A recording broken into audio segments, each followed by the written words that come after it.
ওম নমো ভগবতে বাসুদেবায়। শ্রীমদ্ ভগবদ গীতা অষ্টাদশ অধ্যায় মোক্ষযোগ। আজ পর্ব 214।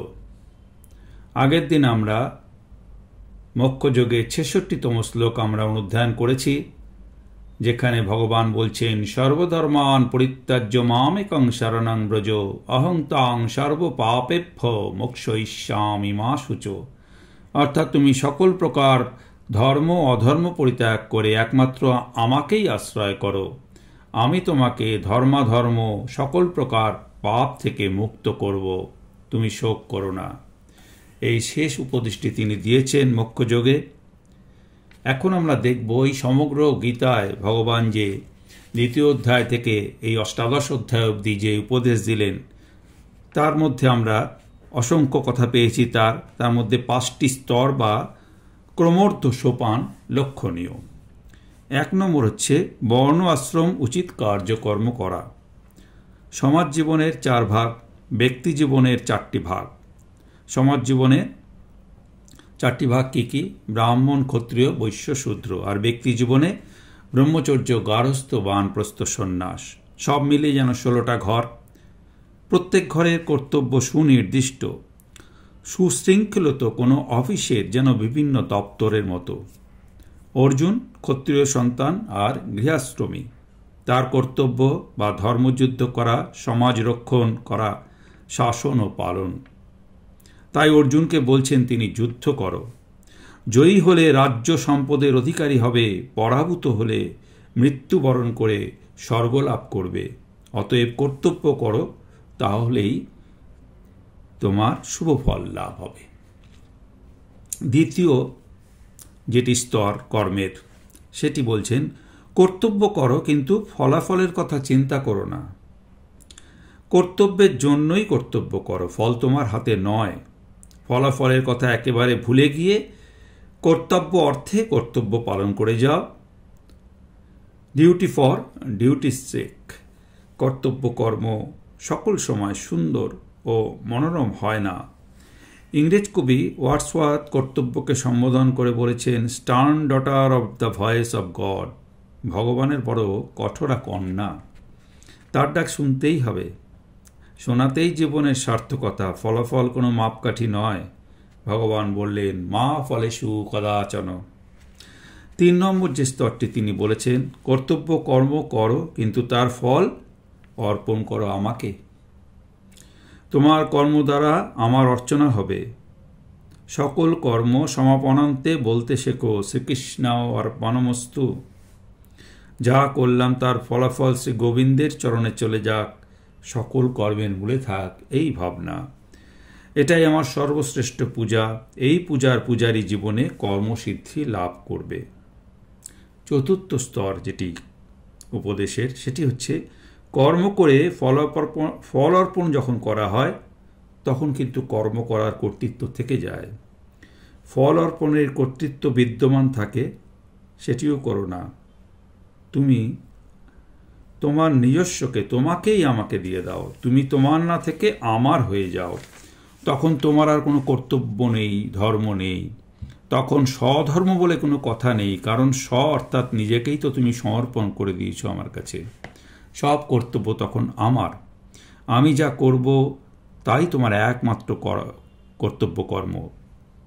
আমি যা করাবো, তোমার দ্বারা যা করণীয় সেটি আমি করাবো। কিন্তু আমি সেটি করাবো আমার বিশ্বকর্মের অঙ্গরূপে। তোমার সত্তা ও কর্ম তখন আমার পরম সত্তা ও বিরাট কর্মের সাথে একাকার হয়ে যাবে। 3য় স্তরে যেটা বলা হয়েছিল সেটি হচ্ছে কর্ম করে কৃষ্ণে অর্পণ করে দাও। 4র্থ স্তরে আপন সত্তাকেই কৃষ্ণকে অর্পণ করে দাও। অনেকখানি ব্যবধান। 3য় স্তরে কর্তা হয়ে কর্ম করা, আর 4র্থ স্তরে ক্রীড়নক হয়ে কর্ম করা, নিমিত্ত রূপে কর্ম করা, যন্ত্র হয়ে যন্ত্রীর হাতে বেজে ওঠা। এটাই শ্রীগীতার গুচ্ছতম সংবাদ। কর্ম আছে সবকটি সোপানেই, পরিবর্তন কেবল দৃষ্টিভঙ্গির। 3য় সোপানে কর্তৃত্ব বোধ আছে, প্রয়োজন বোধ আছে, কর্ম করার পৃথক ইচ্ছাও আছে। আর 4র্থ সোপান যেটি, সেখানে আমার ইচ্ছা ও কৃষ্ণের ইচ্ছা একাকার হয়ে গেছে। পৃথক থেকেও পৃথকত্বের বোধ নেই, কর্তৃত্বের অনুভব নেই, প্রয়োজনের তাগিদ নেই, আত্মসমর্পণে সকল চলে গেছে। আমার কর্ম নেই, শুধু তার কর্ম আছে। ক্ষুদ্র কর্ম নেই, বিরাট কর্ম আছে। সব কর্মই বিরাট হয়ে গেছে, কারণ পুরুষোত্তমে সম্পূর্ণ আত্মসমর্পণে মামেকং শরণং ব্রজ। এই গুহ্যতম ভূমিকার মধ্যে আবার দুটি পংক্তি আছে। প্রথম পংক্তি হচ্ছে জ্ঞানপূর্বক, দ্বিতীয় পরাভক্তিপূর্বক। জ্ঞানীও একভক্তি বা জ্ঞানী একভক্তি এরূপ উল্লেখ আছে। এটি তাৎপর্য এই যে জ্ঞানের পরিপূর্ণতায় একভক্তি। যতক্ষণ জ্ঞান আছে, এই জ্ঞান আছে, ততক্ষণ তিনি জ্ঞানী। যখন ওই জ্ঞান বিলীন হয়ে যায় তখন এক ভক্তি।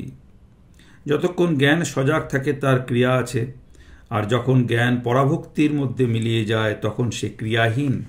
সাধক তখন একভক্তি হয়ে যায়। মদভক্তি লভতে পরাম।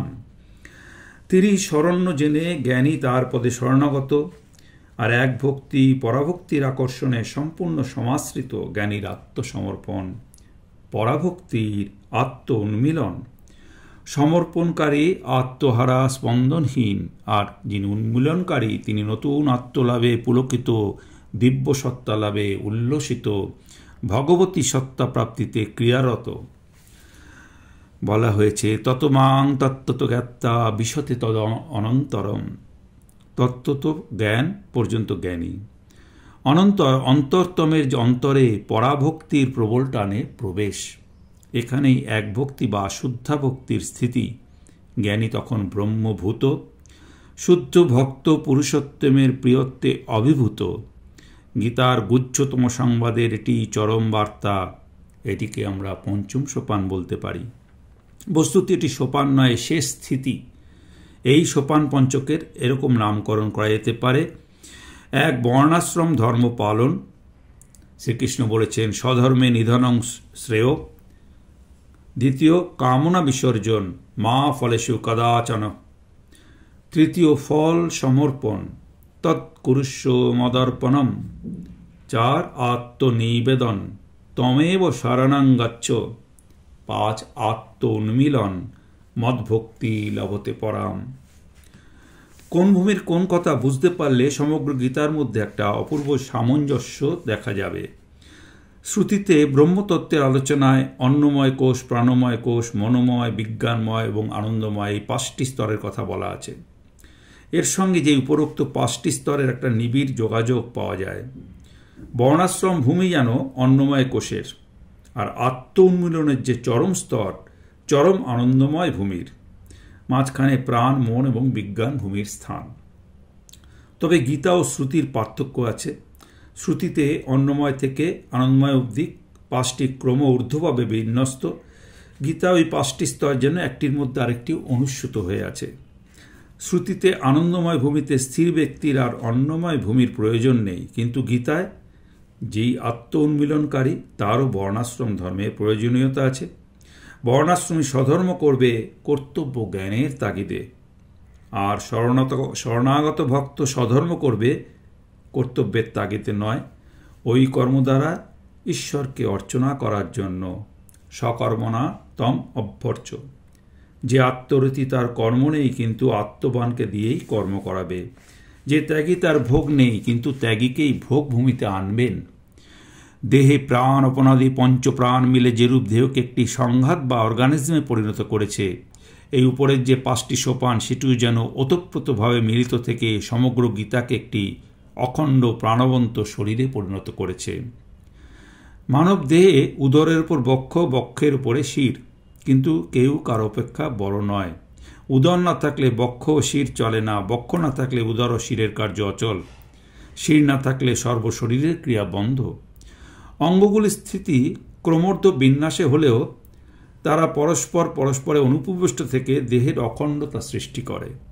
গীতাতেও সেরকম এই যে 5টি স্তর বলা হলো, এরা ক্রমোর্ধ পর্যায়ে থাকলেও একে অন্যের মধ্যে অনুপ্রবিষ্ট থেকে গ্রন্থের মধ্যে একটি বিস্ময়কর অখণ্ডতা প্রকট করেছে। গীতার এই কর্মের যে 5টি স্তরের আলোচনা, সেটি আজকের মতো শেষ হলো। গঙ্গা, গীতা, সাবিত্রী, সীতা, সত্যা, পতিব্রতা, ব্রহ্মা বলি ব্রহ্মবিদ্যা, ত্রিসন্ধ্যা, মুক্তিগেহিনী, অর্থমাত্রা, চিতানন্দা, ভবগ্নিভ্রান্তি নাশিনী, বেদত্রয়ী পরানন্দা, তত্ত্বার্থগণ মঞ্জুরি। গীতার এই 18টি নাম জপ করলে জ্ঞান সিদ্ধি এবং পরম পদ প্রাপ্ত হওয়া যায়। ওম শ্রীকৃষ্ণায় অর্পণমস্তু। হরি ওম তৎসৎ।